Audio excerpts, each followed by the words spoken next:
اور تیسرا کام تسبیحات. اللہ کا نام ہے نا اس میں. دیکھو لا الہ الا اللہ اس وقت نکلا نا جب جہاز ہچکولے کھانے لگا, تو ابھی کوئی بھی ہچکولے نہیں کھا رہا, ابھی نہ کوئی اللہ الحمدللہ کچھ بھی نہیں ہو رہا. تو ابھی لا الہ الا اللہ صبح 100 دفعہ, شام کو 100 دفعہ. تیسرا کلمہ پڑھ لیا سبحان اللہ والحمد للہ ولا الہ الا اللہ واللہ اکبر. یہ تیسرا کلمہ اللہ کو اتنا محبوب ہے. حدیث میں آتا ہے سورج جن چیزوں پہ طلوع ہوتا ہے, جتنی چیزیں ہیں ان سے زیادہ محبوب اللہ کو یہ کلمہ ہے. تو صبح 100 دفعہ تسبیحات میں رکھنے سے فائدہ یہ ہوتا ہے کہ یاد رہتا ہے انسان. آج کل تو بڑی خوبصورت تسبیحات آ رہی ہیں, بڑی ٹیکنیک, ان کو دیکھ کے انسان کا تسبیح پڑھنے کا دل چاہتا ہے. اور اس میں دھوکے بھی ہوتے ہیں. میں نے منگوایا تھا انٹرنیٹ پہ نا, تو ڈبہ آ گیا تھا اس میں تسبیح نہیں تھی. یہ بھی ہو رہا ہے, خالی ڈبہ. تو انٹرنیٹ پہ بڑے دھوکے ہوتے ہیں. تو 100 دفعہ صبح تیسرا کلمہ, تیسرا نہیں تو چوتھا کلمہ بھی ٹھیک ہے. لا الہ الا اللہ وحدہ لا شریک لہ لہ الملک ولہ الحمد وہو علی کل شیء قدیر. نبی صلی اللہ علیہ وسلم نے فرمایا لا الہ الا اللہ وحدہ لا شریک لہ لہ الملک ولہ الحمد وہو علی کل شیء قدیر. ابھی کوئی جہاز ہچکولے نہیں کھا رہا ہے. 100 دفعہ صبح یہ پڑھ لو, 100 دفعہ شام کو یہ پڑھ لو, بیٹھ کے پڑھ لو, چلتے پھرتے پڑھ لو. یہ کلمہ اللہ کو اتنا محبوب کہ آپ صلی اللہ علیہ وسلم نے فرمایا جس نے 100 دفعہ یہ کلمہ صبح پڑھا اس سے زیادہ نیکیاں کوئی شخص اپنے اعمال میں جمع نہیں کر سکتا سارا دن, سوائے اس کے جو اس سے بھی زیادہ مرتبہ پڑھے. تو بہت یہ اللہ کو محبوب کلام ہے. کتنا پیارا, لا الہ الا اللہ, اللہ کے سوا کوئی عبادت کے لائق نہیں ہے. وحدہ تنہا ہے, لا شریک لہ اس کے ساتھ کوئی شریک نہیں ہے, لہ الملک اسی کی بادشاہی, ولہ الحمد اسی وہی قابل تعریف, وہو علی کل شیء قدیر. اور یحیی و یمیت بھی درمیان میں لگا سکتے ہیں, اور وہ ہر چیز پر قدرت رکھتا ہے. یحیی و یمیت, وہی موت دیتا ہے وہی حیات. اللہ کو یہ کلمات اتنے محبوب کیوں ہیں؟ آپ کہیں گے اس میں کون سا ایسا قربانی ہے؟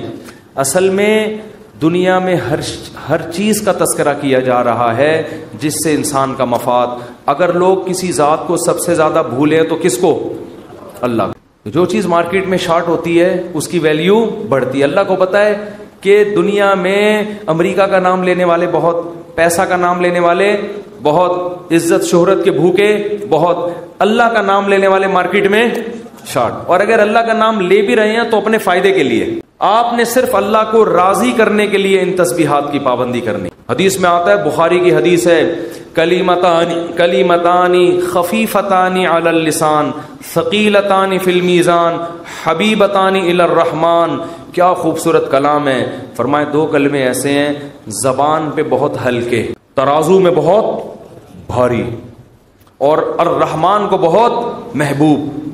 وہ فرمایا سبحان اللہ و بحمدہ سبحان اللہ العظیم. تو چلتے پھرتے انسان یہ پڑھ لیا کرے, اور کوئی مقصد نہ ہو کہ میں یہ وظیفہ پڑھوں گا تو میری شادی ہو جائے گی, میرے بچے ہو جائیں گے, اور وہ ماموں نہیں مجھے کہیں گے ان کے بچے. یہ چکروں میں نہ پڑھیں. اللہ کو اللہ کا نام لیں اللہ کو خوش کرنے کے لیے. اللہ کو اللہ کا نام لینے والے لوگ پسند ہیں. اور میں گارنٹی کے ساتھ لکھ کے دے دوں آپ کو, اس سے جو دل میں سکون ملے گا وہ سکون آپ کو کسی نفسیاتی ڈاکٹر کی کاؤنسلنگ سے اور کسی سائیکولوجسٹ کی کاؤنسلنگ سے نہیں ملے گا. آپ کو ایسا سکون ملے گا. آپ یہ پابندی تو کریں لیکن سکون کے چکر میں نہیں کریں, یہ پھر نہیں ملے گا سکون. اگر آپ نے ٹرائی کیا نا کہ میں اللہ کا نام لے کے دیکھتا ہوں سکون ملنا ہے کہ نہیں ملنا, پھر نہیں ملے گا. یہ تو ایک ویسے ہی اللہ کی طرف سے سہولت ہے.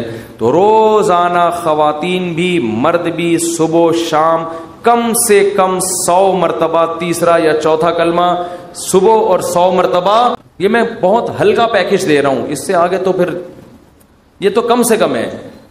تو یہ معمول بنانا ہے. کریں گے کہ نہیں کریں گے؟ تو اور یہ جو اعتکاف والے بیٹھے ہیں نا, یہ ابھی مسجد سے جب شارٹ ہوں گے تو اگلے سال پہچان میں بھی نہیں آ رہا ہوتا کہ یہ کون ہے, کہاں سے آیا, کدھر ہے, حالانکہ قریبی محلے میں رہ رہا ہو. ایسا نماز سے بھاگتے ہیں جیسے ان کو احساس ہو گیا کہ ہم نے جو 10 دن مسجد میں نماز پڑھی تھی وہ صحیح کام نہیں کیا تھا ہم نے, تبھی تو ایسا بھاگا ہے کہ مارکیٹ سے بالکل ہی شارٹ ہو گیا. بعض دفعہ کوئی کام کر کے دیکھتا ہے انسان تو کہتا ہے ٹرائی کیا مزہ نہیں آیا, اب نہیں آنا. ایسا نہ کرو میرے بھائی. آپ کو 10 دن اللہ نے مسجد میں بٹھایا, آپ نے تکبیر اولیٰ سے نماز پڑھی, تراویح پڑھی, تو اب آپ کو اس کم از کم نماز ہی کو کنٹرول کر لو پورے سال. اکثر گناہگاروں کو توبہ اعتکاف میں نصیب ہوتی ہے، اکثر لوگ میں نے دیکھے. تو آپ اس توبہ پر قائم رہیں، مسجد سے تعلق بولو بھائی برقرار رکھیں، اور قرآن کی روزانہ تلاوت کا معمول ہو، اور ذکر کا معمول، دعا کا معمول. یہ 3 معمول گھروں میں پابندی سے بنانے، مردوں نے بھی اور خواتین کے جو ایام ہوتے ہیں جن میں وہ مینسز سے ہوتی ہیں، اس میں صرف تلاوت نہیں کر سکتی، وہ دعا بھی مانگ سکتی ہیں اور تسبیحات. اس تسبیح میں 10 دفعہ درود شریف اور استغفار کا بھی اضافہ کر لیں. جب 100 دفعہ تیسرا کلمہ ہوگا نا، اس سے پہلے 10 دفعہ درود شریف اور 10 دفعہ استغفار. تو یہ معمول بنائیں، اس سے انشاءاللہ سکون ملے گا. قرآن کہتے ہیں الا بذکر اللہ تطمئن القلوب، اللہ فرماتے ہیں اللہ کے ذکر سے دلوں کو سکون ملتا ہے. ہمارے حضرت کیا فرمایا کرتے تھے کہ جب بیٹھو تو 10 دفعہ استغفار، گناہوں کی معافی، 10 دفعہ درود شریف. پھر کیا کرنا ہے؟ یہ بہت اہم اس میں سبق ہے، اس لیے میں یہ بتا رہا ہوں کہ کیا یہ ہمیں نصیحت کرتے تھے. پھر کیا کرنا ہے؟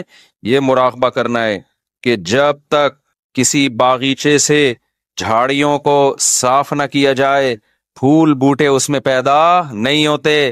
تو جب تک دل میں دنیا کے جو گٹر اور دنیا کے محبت کے جو گٹر ابل رہے، اس کو گٹر ہی کہا کرو. دنیا مردار کی محبت کی کیا یہ گٹر ہے. دنیا مردار کی محبت کے گٹر یہ جب تک بند نہیں ہوں گے، اللہ کی محبت کے چشمے نہیں پھوٹیں گے. ایک ہی سوراخ سے گٹر کا پانی بھی نکل رہا ہو اور چشمہ بھی نکل رہا ہو، کبھی دیکھا آپ نے؟ بولو نا کیا ہو گیا بھائی؟ جس سوراخ سے چشمے نکلتے ہیں ان سے گٹر کے پانی نہیں نکلتے. اور جن سوراخوں سے کراچی میں تو الحمدللہ یہ مثال سمجھانے کی ضرورت ہی نہیں ہے، ہر سوراخ سے گٹر کا پانی نکل رہا ہے. تو کبھی آپ نے دیکھا چشمے ابلتے ہوئے کراچی میں؟ تو جس دل میں دنیا مردار کے گٹر کا پانی ابلتا ہو، اس دل میں اللہ کی محبت کے چشمے نہیں پھوٹ سکتے. تو یہ حضرت فرماتے تھے یہ مثال سوچیں. کیوں سوچیں؟ آگے بتا رہا ہوں میں. پھر ایک اور مثال سوچیں، اور یہ ہمارے سب اکابر بتاتے رہے ہیں، صرف ہمارے حضرت کی بات نہیں ہے. دوسری کیا مثال؟ کہ جب سفید کپڑوں کو نیل لگایا جاتا ہے اس میں چمک پیدا کرنے کے لیے، تو پہلے میل کچیل کو صاف کیا جاتا ہے. ڈائریکٹ نیل نہیں لگا دیا جاتا ورنہ عجیب سا لگے گا. پہلے اس کا میل اتارا جاتا ہے، اس کے بعد اس میں برائٹنس پیدا کرنے کے لیے، اٹریکشن پیدا کرنے کے لیے، اس گند اور میل کچیل کو دور کرنے کے بعد پھر اس کو نیل کے پانی میں ڈبویا جاتا ہے. پھر کیسا اجلا اجلا اور چمکتا ہوا نظر آتا ہے وہ. تو جب تک دل میں اللہ کے غیر کی محبت کا گند صاف نہیں ہوگا، اللہ کی محبت کے نیل سے دل چمکدار نہیں ہوگا. یہاں تک کھوپڑی شریف میں بات آ گئی ہوگی میرا خیال ہے. پھر حضرت فرماتے تھے پھر اس کے بعد کیا کرنا ہے. ابھی تو یہ سوچنا ہے نا، سوچنے کے بعد کیا کرنا ہے. پھر اس کے بعد قبلہ رخ بیٹھ کے لا الہ الا اللہ کی ضرب لگانی ہے. آپ لوگ یہ کام نہ شروع کر دیں، وجہ میں بتاؤں گا آخر میں. لا الہ کرتے ہوئے کیا کرنا ہے؟ دائیں طرف سر کو لے کے جانا ہے، اور توجہ یہ کرنی ہے کہ دل سے لا الہ کا مطلب کوئی معبود نہیں، کوئی محبوب نہیں، کوئی بھی نہیں ہے. دل سے کیا کرنا ہے؟ سب کو نکال کے باہر الا اللہ. پھر واپس گردن کو لانا ہے اور دل پہ چوٹ مارنی ہے. کس کی؟ الا اللہ. لا الہ الا اللہ، لا الہ الا اللہ. کوئی نہیں ہے، صرف کون ہے؟ اللہ. تو اس کوئی نہیں میں نا یہ سارا گند نکالنا ہے. یہ گاڑی بھی نہیں ہے، یہ بنگلہ بھی نہیں ہے، یہ پیسہ جس پہ رالیں ٹپکتی رہتی ہیں ہر وقت، اور کسی کو کوئی معشوق ہو اس کو بھی نکال دو اسی بہانے. موقع اچھا ہے، پاگل ہو رہا ہے اس کے پیچھے، اپنی صحت خراب کر رہا ہے، اپنا ایمان خراب کر رہا ہے. تو لا الہ دل سے باہر، الا اللہ صرف کون؟ اللہ. جب بار بار یہ ذکر ہوتا ہے نا، لا الہ الا اللہ، لا الہ الا اللہ، لا الہ الا اللہ، لا الہ الا اللہ، لا الہ الا اللہ، آہستہ آہستہ ذہن بننا شروع کہ میرا معبود اور میرا محبوب کون ہے؟ الا اللہ، بس اللہ ہے. اس پہ میرا خیال ہے کسی کو علمی لحاظ سے اشکال ہو سکتا ہے، بھائی اس حدیث، اس ذکر کا اور اس اسٹائل کا قرآن و سنت میں کوئی ثبوت؟ اس ذکر کا تو ہے لا الہ الا اللہ کا، اس اسٹائل کا تو کوئی ثبوت نہیں ہے. تو خوب سمجھ لیں کہ بطور علاج جب کوئی چیز کی جاتی ہے نا، اس کو تصوف میں شغل کہا جاتا ہے. ایک ہوتا ہے ذکر، ایک ہوتا ہے شغل. تو جو بطور علاج کے جو چیز کی جاتی ہے، مائنڈ بنانے کے لیے کی جاتی ہے، اس کے لیے ثبوت کی ضرورت نہیں ہوتی، اس کے لیے ثبوت کی ضرورت نہیں ہوتی. اس کو سنت اگر کوئی سمجھے گا تو پھر کیا ہے؟ پھر یہ بدعت عمل ہے بھائی، قرآن و سنت سے اس انداز کا کوئی ثبوت نہیں ہے. لیکن ایک چیز تجربے سے ثابت ہو جائے کہ اس کا فائدہ ہو رہا ہے، اور فائدہ ہو کے وہ چیز حاصل ہو رہی ہے جو اللہ چاہتا ہے، تو پھر اس کے لیے ثبوت کی ضرورت نہیں ہے. ہاں اگر یہ اجتماعی سطح پہ لوگوں کو بلا بلا کے یہ سیٹ اپ شروع ہو جائے نا، تو پھر یہ بدعت کا ذریعہ ہونے کی وجہ سے کیا ہوگا؟ پھر ناجائز ہوگا. تو آپ یہ کام نہ کریں، کوئی بدعت نہ بن جائے نہیں. لیکن ایک کام آپ لازمی کر لیں، جو میں نے اتنا لمبا چوڑا آپ کو یہ پورا طریقہ بتایا نا، آپ یہ نہ کریں یوں گردنیں، بعض لوگوں کے فرما بھی ٹیڑھا ہو جاتا ہے اس سے، یوں کرنے کے بعد پھر اٹھ ہی نہیں پا رہے نا، وہ ایسے ہی ہو گئی ان. تو یہ کام نہ کریں، بدعت کا کوئی ذریعہ نہ بن جائے. جب تک کسی شیخ سے باقاعدہ اصلاحی تعلق نہ ہو اور اس کی ہدایات اور رہنمائی نہ ہو، خود سے یہ کام نہ کریں. ایسی چیزوں سے بدعتیں پھر پھیلتی ہیں سوسائٹی میں. تو آپ نے کیا کرنا ہے؟ اللہ سے تعلق بحال کرنا ہے نا، تو اس کے لیے میں طریقے بتا رہا ہوں آپ کو. روزانہ صبح اور شام میں لا الہ الا اللہ کے ذکر کا معمول بنانا ہے. 10 دفعہ کم سے، دیکھو تبلیغ والے تسبیح بتاتے ہیں، تیسرا کلمہ 100 دفعہ، 100 دفعہ استغفار، 100 دفعہ درود شریف، صبح بھی اور شام بھی. اصل تو یہ ہے، کیونکہ تیسرے کلمے لا الہ الا اللہ خود بخود آ گیا ہے. میں اس سے بھی آسان پیکج بتا رہا ہوں. اصل تو وہ ہے جو تبلیغ والے بتاتے ہیں. میں کیا بتا رہا ہوں اس سے بھی کہ یار وہ نہیں ہوتا تو لا الہ الا اللہ بیچ میں سے نکال لو نا، اسی کا وظیفہ پڑھ لو، اسی کو پابندی سے پڑھ لو. تو جتنے یہاں مرد اور خواتین آج بیان سننے کے لیے آئے ہیں، آج سے عزم کریں کہ ہم نے روزانہ کم سے کم 100 مرتبہ صبح اور 100 مرتبہ شام لا الہ الا اللہ کا ورد کرنا ہے. اچھا، ذکر میں اصل یہ ہے کہ آہستہ آواز سے کیا جائے. جہرن ذکر کو شریعت نے پسند نہیں کیا، لیکن اگر دل لگانے کے لیے معنی اور مفہوم کا تصور دماغ میں بٹھانے کے لیے کوئی ہلکی آواز سے جہر کر لیتا ہے، ہلکی آواز سے، بہت شور شرابہ نہ ہو، تو اس میں بھی کوئی حرج نہیں ہے. تو آپ نے کیا کرنا ہے؟ یہ 2 مثالیں صبح سوچنی ہے، صبح کے وقت کر لیں اور شام کے وقت کر لیں. بیٹھیں قبلہ رخ ہو کے، 10 دفعہ استغفار اپنے گناہوں کو یاد کر کے، 10 دفعہ درود شریف پڑھ لیا. اس کے بعد ہلکی آواز میں لا الہ، مزے لے لے کے ذکر کرنا ہے، ترخانہ نہیں ہے. 100 دفعہ نہیں ہو رہا نا، 50 دفعہ کر لو. وہ کام جو تھوڑا ہو، پابندی کے ساتھ ہو. اللہ کو زیادہ محبوب ہے اس کام سے جو بہت زیادہ ہو لیکن اس کی پابندی نہ ہو. تو کیا کرنا ہے؟ ہلکی آواز سے لا الہ الا اللہ، لا الہ الا اللہ. اور تصور کوئی نہیں ہے. لا الہ کا مطلب اللہ قرآن میں کہتے ہیں افرأیت من اتخذ الہہ ہواہ، تم نے ایسے لوگ دیکھے جن کا معبود ان کی خواہشات ہیں، خواہشات کو اپنا خدا بنایا ہوا ہے. تو لا الہ میں آپ نے کیا تصور؟ میری خواہشات میرا خدا نہیں ہے. جس کے دل میں بھی، وہ ہر آدمی کو پتا ہے مجھے کس سے زیادہ عشق چڑھا ہوا ہے آج کل، گاڑی سے زیادہ ہے، بنگلے سے زیادہ ہے، بحریہ ٹاؤن سے زیادہ ہے. یہ کس سے ہے؟ جو گھسا ہوا ہے نا دل کے اندر. کسی کو کسی چیز سے ہوتا ہے، کسی کوئی، یہ جو عاشق ہوتے ہیں نا جن کو حرام عشق ہو جاتے ہیں، ان کو کہا جاتا ہے اس محبوبہ کا تصور کر کے دماغ سے نکالو جو حرام عشق ہے. سمجھتے ہو کہ نہیں سمجھتے؟ تو آج سے یہ وعدہ کرتے ہیں کہ نہیں کرتے؟ 10 دفعہ استغفار، 10 دفعہ درود شریف. پھر یہ مثال بھی سوچنی ہے کہ جب تک جھاڑیاں صاف نہ کی جائیں، پھول بوٹے اس کھیتی میں پیدا نہیں ہوتے. تو میں نے بھی جب تک یہ گند اپنے دل سے نہیں نکالوں گا نا، اس وقت اللہ کی محبت کے چشمے نہیں پھوٹیں گے. اسی نیت سے کہتا ہوں لا الہ کوئی نہیں ہے الا اللہ. صرف کون ہے؟ خدا کی قسم لا الہ الا اللہ اگر آپ نے چند مہینے کر لیا، اتنا فائدہ ہوگا کہ آپ کی زندگی تبدیل ہو جائے گی. اور جتنے نفسیاتی ڈاکٹر جو آپ کو مختلف قسم کی ڈپریشنوں کے علاج بتا رہے ہیں نا، سارے فیل ہیں اس کے سامنے. لیکن شیطان کرنے نہیں دیتا کام. 2 دن کریں گے صوفی بن کے بیٹھ جائیں گے، اس کے بعد اب یہ تو ایسی تو کچھ فائدہ تو ہو نہیں رہا. چھوڑو یار، اللہ کا نام لینے کی توفیق تو مل رہی ہے نا، فائدے کو مت دیکھو. یہ نہیں دیکھنا کہ فائدہ ہو رہا ہے کہ نہیں ہو، بس نام بھی اللہ کا لینے کی توفیق مل گئی تو یہ فائدہ بھی بہت ہے، لیکن ہوگا فائدہ انشاءاللہ. ایک کام یہ کرنا ہے پوری زندگی پابندی کے ساتھ. اور اگر کسی سے بیٹھا نہیں جاتا، بعض لوگ ایسے ہیں کہ ان کے اسپرنگ لگے ہوئے ہیں، وہ ایک جگہ بیٹھ ہی نہیں سکتے. جہاں بیٹھیں گے اسپرنگ ان کو اٹھا کے دوسری جگہ لے جائے گا، وہاں بیٹھیں گے اسپرنگ اٹھا کے ان کو تیسری جگہ لے جائے گا، وہ بیٹھ ہی نہیں سکتے. تو چلتے پھرتے کر لو یار. جس طرح آپ کا دل لگ رہا ہے، آپ کا دماغ معنی اور مفہوم کی طرف جا رہا ہے، اس طرح کر لو. سمجھتے ہو کہ نہیں سمجھتے؟ نہیں بیٹھا جا رہا، چلتے ہوئے کر لو، ڈرائیونگ کے دوران کر لو، لیکن ترجمہ اور مفہوم سوچ کے یہ ذکر کرنا ہے. سمجھتے ہو؟ دوسرا کام، اللہ سے تعلق بحال کرنے کے لیے روزانہ ایک ٹائم دعا مانگنے کا معمول بناؤ. اللہ سے گڑ گڑا کے دعا مانگا کرو، دل لگے یا نہ لگے، باتیں کرنا سیکھو۔ لوگ کہتے ہیں ہمارے پاس الفاظ ہی نہیں ہوتے دعا کے، آ جائیں گے آہستہ آہستہ، جب کرتے رہو گے نا الفاظ بھی اللہ سکھا دے گا۔ آدم علیہ السلام نے جب توبہ کی ہے، قرآن سے پتہ چلتا ہے ان کے پاس الفاظ نہیں تھے کہ اللہ سے کیسے توبہ کروں، میں پریشان تھے، توبہ کے الفاظ نہیں تھے۔ قرآن کہتا ہے فَتَلَقَّى آدَمُ مِن رَبِّهِ، رب نے آدم کو سکھائے الفاظ کہ یہ الفاظ سے دعا مانگو۔ تو جب آپ اللہ کے سامنے گڑ گڑاؤ گے تو انشاءاللہ اللہ آپ کو الفاظ بھی سکھاتا رہے گا۔ دعا ہی میں ایک اور کام کرو، ایک کتاب آتی ہے مناجات مقبولہ، کیا نام ہے کتاب کا؟ مولانا اشرف علی تھانوی رحمہ اللہ تعالی نے قرآن اور سنت میں صحیح احادیث میں جتنی دعائیں ہیں ان تمام دعاؤں کو ایک چھوٹے سے کتابچے میں جمع کر لیا ہے۔ یہاں تک بات کلیئر ہو گئی؟ پھر کیا کیا ہے؟ اب ساری دعائیں روزانہ مانگنا تو بڑا مشکل ہے، تو بہت ساری دعائیں ہیں، تو انہوں نے ان ساری دعاؤں کو 7 حصوں میں ہفتے کے 7 دنوں میں ڈیوائیڈ کر دیا ہے۔ اس سے وہ پڑھنا کیا ہو گئی ہیں؟ آسان۔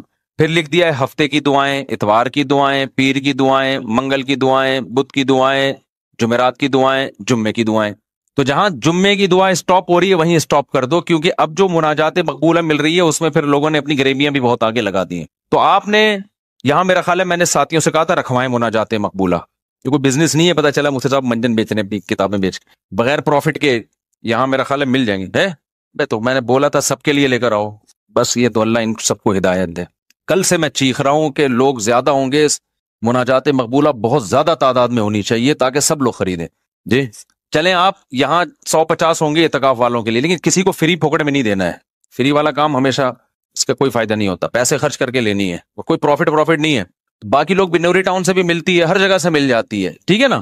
وہ کتاب خواتین بھی رکھیں، مرد حضرات بھی گھر میں رکھیں، اس سے فائدہ کیا ہوگا؟ ویسے الگ سے بھی دعا ہاتھ اٹھا کے اخپل طریقے سے مانگیں، رٹے رٹائے الفاظ نہ ہو، آپ کے اپنے الفاظ ہوں، اور دوسرا اس دعا کو بھی روزانہ پڑھنے کا معمول بنائیں۔ اس سے فائدہ کیا ہوگا؟ اس میں قرآن و سنت کی جتنی دعائیں، پیغمبروں کی دعائیں ہیں، اللہ نے جو دعائیں ہمیں خود سکھائی ہیں، وہ ساری ایک ہفتے میں آپ مانگ لو گے۔ تو یہ کوئی کم فضیلت ہے؟ بہت بڑی فضیلت ہے۔ اور پھر ایک اور خاندانی فائدہ ہوگا، جب آپ وہ پابندی سے پڑھنے کا معمول بناؤ گے نا، تو 6-7 مہینے، سال کے بعد جا کے وہ ساری دعائیں آپ کو یاد ہونا شروع ہو جائیں۔ ایک وقت آئے گا آپ کے سینے میں دعاؤں کا بہت بڑا ذخیرہ ہوگا۔ تو معمول بناؤ گے کہ نہیں بناؤ گے؟ مناجات مقبولہ خریدیں۔ اس کا یہ مطلب نہیں کہ الگ سے دعائیں نہیں، وہ الگ سے مانگنی ہے۔ کتنے کام ہو گئے؟ 3 کام۔ چوتھا کام دعا، وہ تو میں پہلے بتا چکا ہوں، یہ تیسرے کام میں آ گیا۔ چوتھا کام آپ نے کیا کرنا ہے؟ روزانہ کم سے کم 1 پارے کی تلاوت کرنی ہے۔ موبائل سے جان چھوٹے گی نا، لوگ کہتے ہیں پھر بھائی سارا دن موبائل میں لگے رہتے ہیں، تو موبائل نہیں ہو تو کیا کریں؟ تو یہ کام کریں گے تو پھر تھوڑا بہت موبائل کے لیے وقت بھی آپ کو مل جائے گا۔ تو پہلے اپنے آپ کو اچھے کام میں بزی تو کریں نا۔ تو کیا کرنا ہے؟ روزانہ 1 پارہ قرآن کی تلاوت۔ اگر آپ اٹک کے پڑھتے ہیں، 1 پارہ پڑھنا بہت مشکل ہے، تو ٹائم کر لیں آپ کہ میں روزانہ آدھا گھنٹہ قرآن مجید کی تلاوت کروں گا۔ یہ بھی مشکل لگ رہا ہے تو زیادہ فنٹر بننے کی ضرورت نہیں ہے، آپ کہیں 25 منٹ کروں گا۔ یہ بھی مشکل لگ رہا ہے تو کوئی بات نہیں، 20 منٹ پہ لے آئیں۔ یہ بھی مشکل لگ رہا ہے 15 منٹ پہ لے آئیں۔ یہ بھی مشکل لگ رہا ہے آپ بنا صرف 10 منٹ میں تلاوت کروں گا۔ کوئی ٹینشن کی زیادہ کے چکر میں نہ پڑیں۔ شیطان کیا کہتا ہے؟ تو بہت نیک آدمی، یہ 10 منٹ سے کیا ہوتا ہے؟ سارا مسئلہ یہاں سے خراب ہوتا ہے۔ آپ 10 منٹ بیٹھ جاؤ قرآن لے کے، وہ 10 منٹ جو پابندی کے ساتھ ہو، اس 2-3 گھنٹے کی تلاوت سے بہتر ہے جس میں 2 دن بہت بڑا ولی اللہ بنا ہوا ہے، اس کے بعد مارکیٹ سے شارٹ ہو گیا۔ آئی بات سمجھ میں؟ تو روزانہ کیا کرنا ہے؟ تلاوت کا معمول بنانا ہے۔ کتنے کام ہو گئے؟ 4۔ 5واں کام کیا کرنا ہے آپ نے؟ دیکھو قرآن میں تہجد کی اتنی زیادہ فضیلت اللہ نے بیان کی ہے نا کہ ایسا لگتا ہے کہ جو جنت میں جائیں گے وہ تہجد تو پڑھتے ہی ہوں گے لازمی، یعنی قرآن سے ایسا لگتا ہے۔ کہیں بھی ایسا نہیں ہے کہ جنتیوں کی صفت بیان کی اور تہجد کا اس میں تذکرہ نہ ہو۔ تو ہمت کر کے نا رات کو 2 سے 4 رکعتیں کم از کم پڑھنے کا معمول بنا لو، اور اس 4 اور جو دعا کرو گے نا وہ اسی 4 رکعتوں کے بعد، وہ جو ایک معمول میں نے بتایا نا دعا کا، کیونکہ سب سے زیادہ قبولیت کا وقت کون سا ہے؟ رات کا آخری۔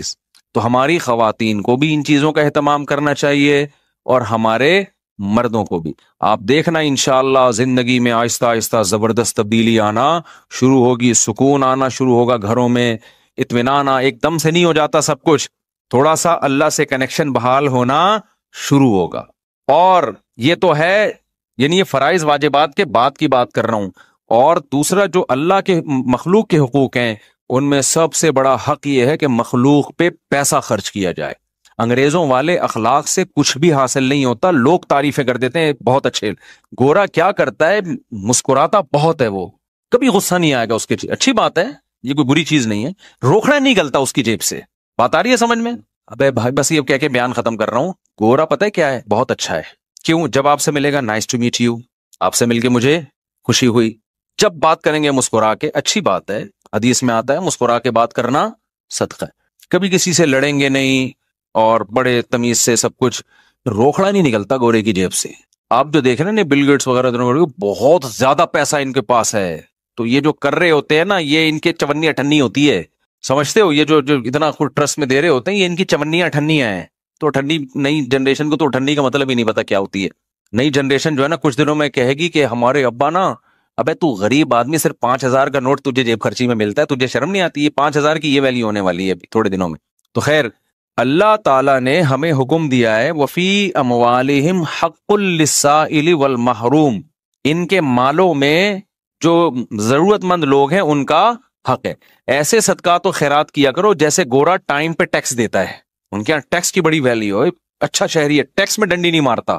ہم ٹیکس بھی دیں گے لیکن ہم اپنے رشتہ داروں پہ، غریبوں پہ، ضرورت مندوں پہ ایسے تجوریوں کا منہ کھولیں گے کہ گویا یہ اللہ کی طرف سے ہم پہ ٹیکس ہے. کنجوسی ختم کرو معاشرے میں. زکات دیتے ہوئے جان نکل رہی ہے، حالانکہ کتنی تھوڑی سی زکات ہے یار، کتنی تھوڑی سی زکات ہے. بیٹیوں کے نام ہو رہا ہے زیور تاکہ زکات نہ دینی پڑے. خوشی خوشی دو یار، سال میں ایک دفعہ ایک اسلام کا رکن ادا کرنے کا موقع مل رہا ہے، اس سے بڑھا کے دیا کرو.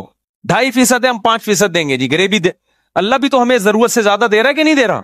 جتنا اللہ کے ذمے ہمارا رزق ہے وہ تو 2 روٹی ہے، صبح اور ایک شام، اور بالکل فٹ فاٹ رہتا ہے. لیکن اللہ پراٹھے بھی کھلا رہا ہے. اللہ ہم تختوں پہ بھی سو سکتے ہیں، لیکن اللہ نے سونے کے لیے ہمیں کیا دیے ہوئے ہیں؟ گدے دیے ہوئے ہیں. ہر چیز ہمیں اللہ نے، ایک جوڑا ہمارا گزارے کے لیے کافی ہے جو سطر کو ڈھانپ لے. لیکن پیٹیاں کھولو، پوٹلوں کے پوٹلے نکل کے گریں گے نیچے. تو میرے بھائی اللہ کیا ہمیں ترسا ترسا کے دیتا ہے؟ ہماری ضرورت سے کئی گنا زیادہ. تو جب اللہ ہم سے مانگتا ہے تو ہمیں بھی چاہیے اللہ کے لیے اپنے ہاتھ کو کھلا رکھیں. تو جتنے خواتین یہاں بیٹھی بیان سن رہی ہیں، جتنے مرد، ہر مہینے معمول بنائیں کچھ نہ کچھ اماؤنٹ پابندی سے صدقہ کریں گے، اور اپنے بچوں کو سکھائیں. یہ بچوں کو پتہ ہے آج کل کیا سکھایا جا رہا ہے؟ بیٹا پیسہ پیسہ جو ہے نا، اس پہ کبھی کمپرومائز نہیں کرنا. ہر وقت ان کے سامنے دولت کی باتیں، پیسے کی باتیں، دولت کی باتیں، پیسے کی باتیں، بزنس کی باتیں. لہذا جس بچے کو جاب نہ ملے وہ کھمبے سے لٹک کے مرتا ہے. پھر وہ بچے کو توکل کی باتیں کرو. بیٹا پیسہ ویسا کچھ نہیں ہوتا، ٹھیک ہے اللہ نے ہمیں بہت دیا لیکن یہ سب کچھ نہیں ہے. اصل عمل ہے. اصل کیا ہے؟ عمل ہے. قارون جب اپنے خزانوں کے ساتھ نکلا تو غریبوں نے کہا پیسہ ہی سب کچھ ہے. اہل علم نے کیا کہا؟ بھائی یہ کچھ بھی نہیں ہے، اصل عمل ہے. یہ اہل علم نے کہا نا، قرآن میں کئی بار بتا چکا. تو اپنے بچوں کو سکھاؤ بیٹا پیسے، کسی کی دولت دے کے رالے مت ٹپکانا. اصل کیا ہے؟ عمل ہے. صدقہ خیرات کا، یہ پیسے والا اگر صدقہ خیرات کرتا ہے تو بہت اچھا، نہیں کرتا تو بیٹا یہ پیسہ وبال جان ہے. تو بچپن سے ان کو عیدیاں دیا کرو، تو ان کو بولا کرو کہ کچھ صدقہ کرو اس میں سے. ہمارے حضرت تو فرمایا کرتے تھے جب فقیر کو پیسہ دینا ہو نا، بچے کے ہاتھ سے دلواؤ، تم دے کر آؤ جا کے، تاکہ اس کو پیسہ دینے کی عادت پڑے. اپنے بچوں کے سامنے اپنی بہنوں پہ خرچ کیا کرو، اپنے رشتہ داروں پہ خرچ کیا کرو، تاکہ ان کو بھی بڑے ہو کر عادت پڑے کہ ہم نے بھی کیا کرنا ہے، اپنے بہن بھائیوں پہ خرچ کرنا ہے. ابا مر رہا ہوتا ہے، وصیت کر رہا ہوتا ہے میری بیٹیوں کا خیال کرنا، اگلا بول رہا تھا تو نے کون سا اپنی بہنوں کا خیال کیا کبھی زندگی میں؟ دادا یہی حسرتیں لے کے دنیا، ان کی بہنوں کی تو وراثتیں کھا کے بیٹھا ہوا ہے ابا ہمارا، پھوپھیوں کی وراثتیں کھا گئے. ہوتا ہے نا، ابا نے سارا وہ اسی سے تو چل رہا ہے. تو بھائی دل بڑا کرو گے تو اللہ بھی کیا کرے گا؟ ہاتھ اپنے بڑے گا. اور دل کنجوس کرو گے نا، ایسے بچا بچا کے گلک لا کے دیے ہوئے بچوں کو. گلک میں میرے اللہ کا بڑا فضل ہے، جب میں بچپن میں گلک رکھتا تھا نا تو مجھ سے 2-4 دن تک چلا ہی نہیں جاتا تھا وہ. اس کے بعد لات مار کے توڑتا تھا، بھائی جا کلفی کھا، آئس کریم کھا. یار ہم جاتے تھے ٹافیاں کھا رہے ہوتے تھے اور پتہ نہیں کون سی چھالیاں اور سوف. ہم سے ہوا ہی نہیں یہ کام، اللہ نے بچایا ہمیں اس لعنت سے. اب گلک یار ایک ٹینشن ہے بھائی، مجھے کلفی کھانے کا بھی دل چل رہا ہے، دل چاہ رہا ہے، اور پیسے میں چمنی کس میں ڈال رہا ہوں؟ گلک میں. ٹینشن ہے یار. کھاؤ، کل کس نے دیکھی ہے؟ اسراف نہ کرواؤ کہ وہ بھیک مانگ مانگ کے کھانا شروع کر دے لوگوں سے. لیکن بچوں کا دل کیا کرو، جب عیدیاں دیا کرو بیٹا بھائیوں کو بھی کھلانا، باہر دوستوں کو بھی کھلانے والا بند، کھانے والے دنیا میں بہت ہیں، پھوڑنے والے کیا ہیں؟ بہت ہیں، کھلانے والے کم ہیں۔ اللہ کی عادت کھانا ہے یا کھلانا ہے؟ تو اللہ کو پسند بھی کون ہے؟ کھلانے والا۔ اور خوب سمجھ لو، زیادہ سے زیادہ غریب ہو جاؤ گے نا، لوگ کہتے ہیں بھائی غریب نہ ہو جائیں، حدیث میں آتا ہے سب سے بہتر صدقہ وہ ہے تأمل الغنا و تخش الفقر، جس صدقے میں تمہیں ڈر لگے کہ کل میں غریب نہ ہو جاؤں، اور صدقہ نہ کرنے میں امیدیں ہوں کہ مالدار ہو جاؤں گا۔ اس کنڈیشن میں جو صدقہ کیا جائے گا وہ کیا ہے؟ سب سے بہتر۔ تو ایسا نہ ہو کہ حاتم طائی کی قبر پہ جا کے لات مار دیں اور سب چیریٹی کر کے کل بھیک مانگنے آئے ہو مجھ سے چندہ۔ تو میں تو موٹیویشن کے لیے کہہ رہا ہوں، لیکن جو کنجوسی مارکیٹ میں چل رہی ہے وہ مسلمانوں کا کلچر نہیں ہے، یہ ہم لوگوں نے غیر مسلموں سے سیکھی ہیں یہ چیزیں۔ نہ وہ تو بیوی پہ خرچ کر رہے ہیں، نہ وہ اولاد پہ خرچ کر رہے ہیں، وہ تو 2 بچے پیدا کمبخت اس لیے کر رہے ہیں 2 سے زیادہ نہ ہو کہ خرچ نہ کرنا پڑ جائے ان کے اوپر۔ تو جس کمبخت کی یہ سوچو کہ اپنی اولاد کے لیے، اولاد پیدا کرنے کے لیے تیار نہ ہو کہ خرچ کرنا پڑے گا، ان سے کیا سخاوت کی امیدیں لگاؤ گے بھائی آپ؟ وہ آپ کو سخاوت سکھائیں گے؟ خرچ کرنے کا سب سے بہترین محل تو ماں باپ اور اولاد ہیں، انہی کے لیے تو انسان کماتا ہے۔ کوئی بات نہیں، پیدا ہوں گے کھلائیں گے، کوئی بات نہیں۔ اور بچے کہیں نا کہ ابا کھانے کو روٹی نہیں ہے، بیٹا روٹی ضروری نہیں ہے، اللہ پیٹ ضرورت کا، ہمارے نبی کو تو 40 دن روٹی نہیں ملتی تھی۔ کوئی ضروری نہیں ہے، جتنی ضروری ہے اتنی اللہ دے دیتا ہے، باقی اللہ زیادہ دے رہا ہے تو شکر ادا کرو، نہیں دے رہا تو کیا کرو۔ آج لوگ کہتے ہیں غربت کی وجہ سے نا لوگ ڈپریشن میں جا رہے ہیں، خودکشیاں ہو رہی ہیں۔ بھائی غربت کی وجہ سے نہیں، تربیت نہ ہونے کی وجہ سے ہو رہا ہے یہ۔ پہلے بھی غریب ہوتے تھے لیکن مائیں سکھاتی تھیں، باپ سکھاتے تھے، بیٹا آج روٹی ہے ٹھیک ہے، اور نہیں ہے تو کیا ہے؟ صبر کرو۔ میں ایک واقعہ سنا کے بس بیان کو سمیٹتا ہوں۔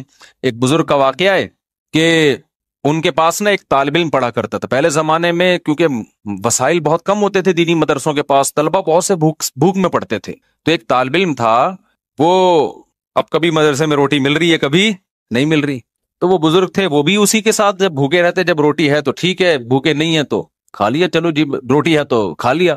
امام ابو یوسف جو امام ابو حنیفہ کے شاگرد ہیں نا، پتہ نہیں کتنے سال انہوں نے صرف دہی اور سوکھی روٹی پہ گزارا کیا ہے، پھر جا کے علم حاصل کیا ہے۔ اگر اس طرح کے ان کو تربیت دی جاتی کہ کامیاب وہ ہے جو پراٹھے پھوڑ رہا ہے اور یہ کھا رہا ہے، تو وہ تو ابو یوسف تھوڑی بنتے۔ پھر وہ قاضی القضاء، اسلامی دنیا کے جو سب سے پہلے مسلمان جج تھے نا، سب سے بڑی آبادی پہ، وہ امام ابو حنیفہ کے شاگرد ابو یوسف رحمۃ اللہ علیہ تھے۔ وہ پیڑے کھا کے نہیں بنے ہیں، وہ سوکھی روٹیاں کھا کے۔ مولانا طارق جمیل صاحب کی آج لوگ عیش و عشرت دیکھتے ہیں، کئی مہینے ابلے ہوئے چاولوں پہ گزارا کیا ہے۔ تو وہ جو بزرگ تھے نا، ان کے شاگرد نے کیا کہا، جب کھانا ہوتا نا تو وہ کھلا دیتے، جب کھانا نہیں ہوتا تو وہ بزرگ کہتے کہ بیٹا آج ہم اللہ کے مہمان ہیں، آج ہم کیا ہیں، آج اللہ کھلائے گا۔ مطلب ہے کہ کوئی کھانے کا انتظام اللہ کھلائے گا، کہ یہ مطلب ہوتا ہے کہ کوئی انتظام، بس اللہ تسلیاں دے گا، یعنی صبر کی توفیق دے گا۔ تو ویسے ہی ہوتا ہے، ایک دن وہ بیچارہ بیٹھا ہوا تو بزرگ اس نے پوچھا کہ کھانا ہے، انہوں نے کہا ہاں ہے، تو وہ طالب علم رونے لگا۔ یہ تربیت کی بات بتا رہا ہوں آپ کو، آج کل یہ تربیت نہیں ہے۔ بزرگ نے کہا بیٹا آج تو کھانا ہے، آج تم رو کیوں رہے ہو؟ انہوں نے کہا کہ استاد جی آپ جب یہ کہتے تھے نا آج ہم اللہ کے مہمان ہیں، اس میں جو لذت تھی وہ کھانا کھانے میں نہیں تھی، کیونکہ آج اللہ کے لیے جب صبر کرنا پڑتا ہے تو اس کا اپنا مزہ ہے نا۔ روزے میں بھی تو ہم بھوکے پیاسے رہتے ہیں، لیکن اس کا ایک لطف ہے۔ یہ کس کے لیے رہتے ہیں؟ یہ اللہ کے لیے رہتے ہیں۔